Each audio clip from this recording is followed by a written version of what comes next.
धन्यवाद सभापति महोदय, आपने मुझे मांग संख्या 27 और 28 पर विचार रखने का अवसर दिया। सभापति महोदय, आज एक चिकित्सा का महत्वपूर्ण विषय था, उस पर चर्चा हो रही है, बहुत सारी चर्चाएं हुई है और बहुत सारे ज्ञान भी बांटे गए हैं। ज्ञान उस तरफ से बांटे गए जो अभी भी 5 साल सत्ता में रह करके उधर जाकर के बैठे हैं, उनके द्वारा बहुत सारे ज्ञान बांटे गए हैं।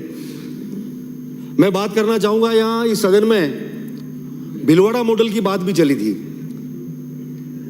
भिलवाड़ा मॉडल जो पूरे देश में कोरोना के समय में चरितार्थ हुआ था, उसमें उस समय जो स्थितियां थी वो हमने हमारी आंखों से देखी। हमारे परिवार नष्ट हो गए थे, उसमें मेरा परिवार भी था सभापति महोदय। उस समय आज यहाँ बहुत सारी बातें हो रही है। मैं दावे के साथ कह सकता हूं, अगर आप सर्वे करवाएं और कोरोना काल में सबसे ज्यादा क्वारंटाइन को इस राजस्थान में कौन व्यक्ति रहा, तो उसमें नाम निकल के आएगा पूर्व मुख्यमंत्री आदरणीय अशोक गहलोत साहब का। वो पूरे समय कोरोना के समय में केवल और केवल मात्र क्वारंटाइन थे और आधे समय में होटलों में जाकर के ऐश कर रहे थे। उस समय वहां गाने गा रहे थे और डांस कर रहे थे। वीडियो आए थे, हम सब ने देखे हैं। सुन लो, आप नहीं थे उस समय, हम थे। सुन लो, थोड़ा सुनना सीखो। आप सुन लो पहले। सभापति महोदय, उस समय कोरोना के समय में पूरी की पूरी सरकार होटलों में नाच डांस कर रही थी। अगर फील्ड में कोई कार्यकर्ता था तो हमारे विचार परिवार के लोग थे, चाहे वो संघ परिवार के लोग हो, चाहे बजरंग दल के कार्यकर्ता हो, चाहे विश्व हिंदू परिषद के कार्यकर्ता हो, चाहे भारत विकास परिषद के कार्यकर्ता हो या भारतीय जनता पार्टी का कार्यकर्ता हो। एक एक कार्यकर्ता उस समय गलियों में था और लोगों की सेवाएं हम लोग कर रहे थे। पूरी की पूरी सरकार उस समय होटलों में थी। आज आप ज्ञान बांट रहे, कोरोना की बात करते हैं, भिलवाड़ा मॉडल की बात करते हैं। भिलवाड़ा में उस समय के तत्कालीन कलेक्टर साहब जो राजेंद्र जी भट्ट हुआ करते थे, उन्होंने जो व्यवस्थाएं उस समय संभाली, एक एक कार्यकर्ता को वहां बुला करके, एक एक व्यक्ति को वहां बुला करके हम सब लोगों की वो दिन में 2-2, 3-3 बार मीटिंगें लेते थे और हमको काम देते थे। और पूरे के पूरे हम भारतीय जनता पार्टी के जितने हमारे विचार परिवार के जितने भी कार्यकर्ता हैं, हम सब लोग उस समय उनके कहे अनुसार प्रत्येक गांव ढाणी में जाकर के हमने लोगों की सेवा करी है। और आज आप कोरोना की बात कर रहे हैं, आप चिरंजीवी की बात करते हैं। चिरंजीवी का क्या हश्र हुआ है? 5 लाख का इलाज, 10 लाख का इलाज, 25 लाख का इलाज, बहुत सारी घोषणाएं हुई है। लेकिन सभापति महोदय, धरातल पे स्थितियां ये थी कि कोई भी पेशेंट बीमार होता था उसको हॉस्पिटल में लेके जाते थे। गरीब आदमियों की वहां सुनवाई नहीं होती थी और हम लोगों के पास फोन आते थे, हम लोग हॉस्पिटल में बात करते थे। उस समय हॉस्पिटल वालों का कहना यह होता था कि सरकार ने हमको पैसा नहीं दिया है, आप विधायक हो तो सरकार से हमको पैसा दिलवाओ, उसके बाद हम इलाज करेंगे चिरंजीवी में। ये स्थितियां उस समय थी। आज आप चिरंजीवी की बात कर रहे हो। सभापति महोदय, मेरा निवेदन रहेगा, क्योंकि समय बहुत कम है, अभी पूरा समय हो जाएगा। इन्होंने जो 5 साल में किया है किसी से छुपा हुआ नहीं है।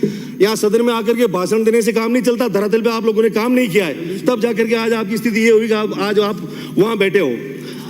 आदरणीय मंत्री महोदय यहाँ विराजे हैं, मेरा निवेदन रहेगा मंत्री महोदय,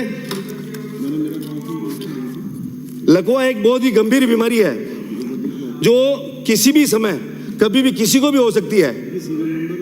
मेरा निवेदन रहेगा आपसे, इसका एक इंजेक्शन आता है जिसकी ट्रेनिंग होती है।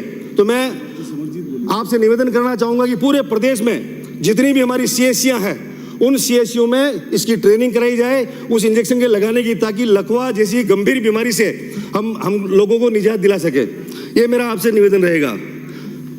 अब कुछ मांगे मेरी है, मेरी विधानसभा की, जो मैं आपके बीच में रखूंगा। मंत्री जी की पर आ गया।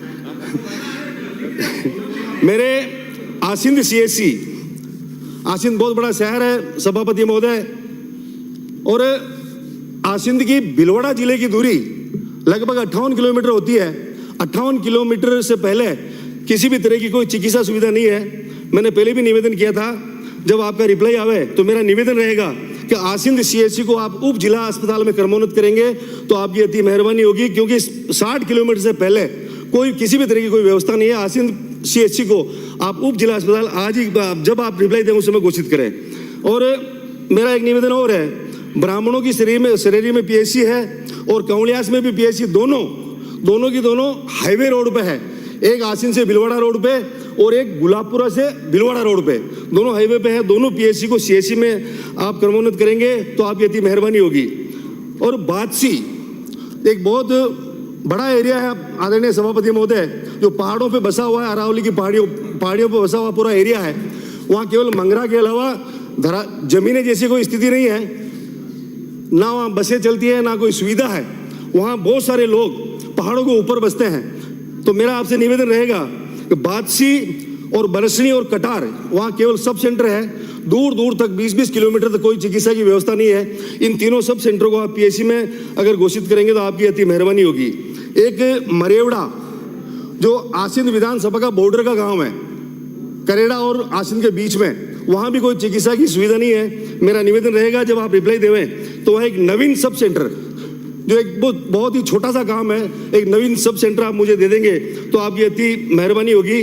और आसिंद के लिए आदरणीय एसडीएम साहब के नेतृत्व में हम लोगों ने एक कमेटी बनाई थी। उस कमेटी ने आसिंद में सीएचसी की नई बिल्डिंग के लिए हमने जगह भी देखी है, नगर पालिका ने भी हाँ भर ली है, वहाँ जगह हमको मिल सकती है।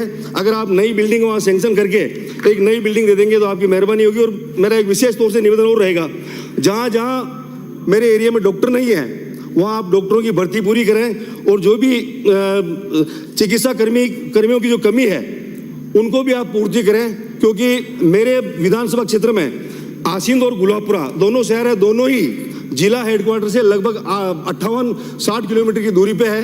वहाँ अगर चिकित्सा कर्मी पूरे होंगे तो वहाँ गुलाबपुरा एरिया भी मेरा एक इंडस्ट्रीज एरिया है और आसिंद में भी माइनिंग का एरिया है सभापति महोदय। वहाँ भी अगर आप डॉक्टरों की जो कमी है उनकी पूर्ति करेंगे तो आपकी अति मेहरबानी होगी। आपने मुझे बोलने का मौका दिया, बहुत बहुत धन्यवाद। वंदे मातरम। बहुत बहुत धन्यवाद।